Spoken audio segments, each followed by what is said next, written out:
യൂദായുടെ ലേഖനം ഒരു പഠനം. Part number 5. യൂദായുടെ ലേഖനത്തിലെ അഭിസംബോധനയിൽ അടങ്ങിയിരിക്കുന്ന പ്രധാനപ്പെട്ട 3 കാര്യങ്ങളായിരുന്നു നാം ചിന്തിച്ചത്. കരുണ, സമാധാനം, സ്നേഹം എന്നിങ്ങനെയായിരുന്നു അത്. 4-ാം വാക്യത്തിലേക്ക് വരുമ്പോൾ വിശ്വാസത്യാഗത്തിൻ്റെ തുടക്കത്തെക്കുറിച്ച് ഓർമ്മപ്പെടുത്തിയാണ് മുമ്പോട്ട് പോകുന്നത്. അഭക്തരായ ചില മനുഷ്യർ നുഴഞ്ഞു വന്നിരിക്കുന്നു എന്ന് യൂദാ ഓർമ്മിപ്പിക്കുകയാണ്. 2 പത്രോസിന്റെ ലേഖനം 2-ാം അധ്യായം 1-ാം വാക്യത്തിൽ, അങ്ങനെ നിങ്ങളുടെ ഇടയിലും ദുരുപദേഷ്ടക്കന്മാർ ഉണ്ടാകും, അവർ നാശകരമായ മതഭേദങ്ങളെ നുഴയിച്ച് തങ്ങളെ വിലയ്ക്കു വാങ്ങിയ നാഥനെ തള്ളിപ്പറഞ്ഞ് തങ്ങൾക്ക് തന്നെ ശീഘ്രനാശം വരുത്തും എന്ന് രേഖപ്പെടുത്തിയിരിക്കുന്നു. നുഴഞ്ഞു വന്ന കള്ള സഹോദരന്മാരെ കുറിച്ച് ഗലാത്യലേഖനം 2-ാം അധ്യായത്തിന്റെ 4-ാം വാക്യത്തിലും പൗലോസ് ഓർമ്മപ്പെടുത്തുന്നുണ്ട്. അവർ ആട്ടിൻകൂട്ടത്തെ ആദരിക്കാത്ത കൊടിയ ചെന്നായ്ക്കൾ എന്നാണ് ഓർമ്മപ്പെടുത്തുന്നത്.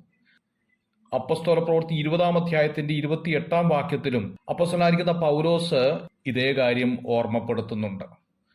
റോമാലേഖനം 16-ാം അധ്യായത്തിന്റെ 17 മുതലുള്ള വാക്യങ്ങളിൽ പഠിച്ച ഉപദേശത്തിന് വിപരീതമായി ദ്വന്ദ്പക്ഷങ്ങളെയും ഇടർച്ചകളും ഉണ്ടാക്കുന്നവരെ സൂക്ഷിച്ചുകൊള്ളുവിൻ എന്ന് രേഖപ്പെടുത്തിയിട്ടുണ്ട്.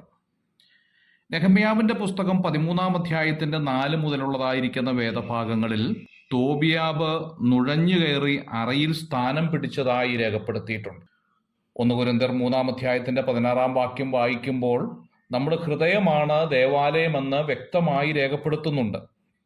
ദേവാലയത്തിന്റെ ഉള്ളറകളിൽ ശത്രുവിന് വാസസ്ഥലമാക്കരുത് എന്നുള്ളതാണ് ഇതിൽ നിന്ന് നൽകുന്നതായ ആത്മീയ പാഠം. ലോകവുമായി വിശ്വാസികൾ ഇണയിലാപ്പണ കൂടിയാൽ നമ്മളുടെ വിശുദ്ധ ഉള്ളറകളിൽ പല കാര്യങ്ങൾക്കും സ്ഥാനമുണ്ടാകുകയും പലപ്പോഴും നമ്മെ നിയന്ത്രിക്കുന്നത് ഇതുപോലെയുള്ള തോബിയാബായി തീരാൻ സാധ്യതയുണ്ട് എന്ന മുന്നറിയിപ്പാണ് ഇവിടെ നൽകുന്നത്. ദൈവസഭയിലും ആത്മീയ ലോകത്തിലും അഭക്തരായിരിക്കുന്ന ചില മനുഷ്യർ നുഴഞ്ഞു വന്ന് അവരാൽ ദൈവസഭയും ആത്മീയ ലോകവും നിയന്ത്രിക്കപ്പെടുന്ന ഒരു കാലം ഭാവിയിൽ സംജാതമാകാൻ പോകുന്നു എന്ന മുന്നറിയിപ്പാണ് യൂദാ നൽകുന്നത്. അതെത്രയോ അപകടകരമായിരിക്കുമെന്ന് അന്ന് ഓർമ്മിപ്പിക്കുമ്പോൾ ഇന്ന് ഞാനും നിങ്ങളും എത്തിയിരിക്കുന്നത് ആ കാലത്താണ് എന്നോർക്കുമ്പോൾ എത്രയോ ഭയത്തോടെ ആത്മീയമായി നാം മുമ്പോട്ട് പോകണം എന്നുള്ളതാണ്. 2 തിമോഥെയോസ് 3-ാം അധ്യായത്തിന്റെ 6 മുതലുള്ളതായിരിക്കുന്ന വാക്യങ്ങളിൽ അഭക്തരായ നുഴഞ്ഞു വരുന്നവരുടെ ചില പ്രവൃത്തികളെക്കുറിച്ച് രേഖപ്പെടുത്തുകയാണ്. പ്രധാനമായി 7 കാര്യങ്ങളാണ് അവിടെ ഓർമ്മപ്പെടുത്തുന്നത്. ഇവർ വീടുകളിൽ നൂണുകിടക്കുന്നു എന്നുള്ളതാണ്.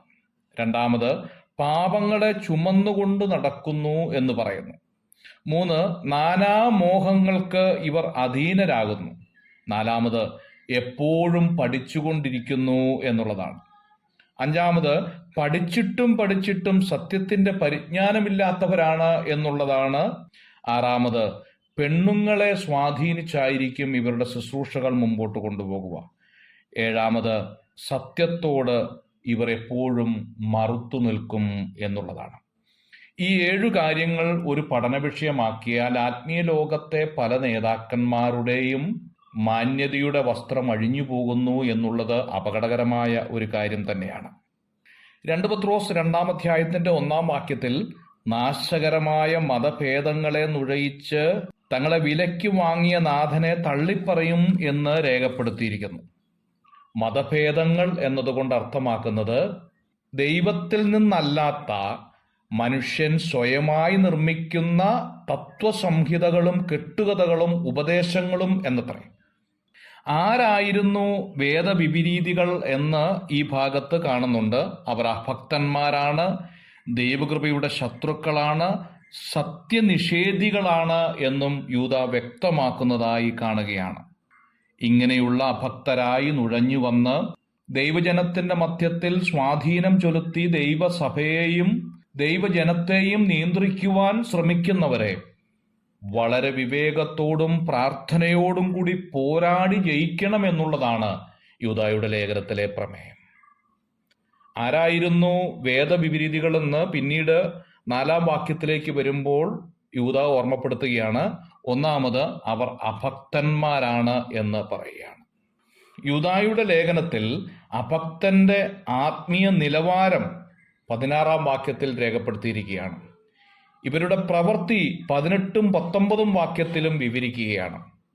ഇവരുടെ ആത്മീയ നിലവാരം 16ആം വാക്യത്തിൽ വിവരിക്കുകയാണ്. ഇക്കാര്യങ്ങളെക്കുറിച്ച് നമുക്ക് വിവരിക്കാം. God bless you.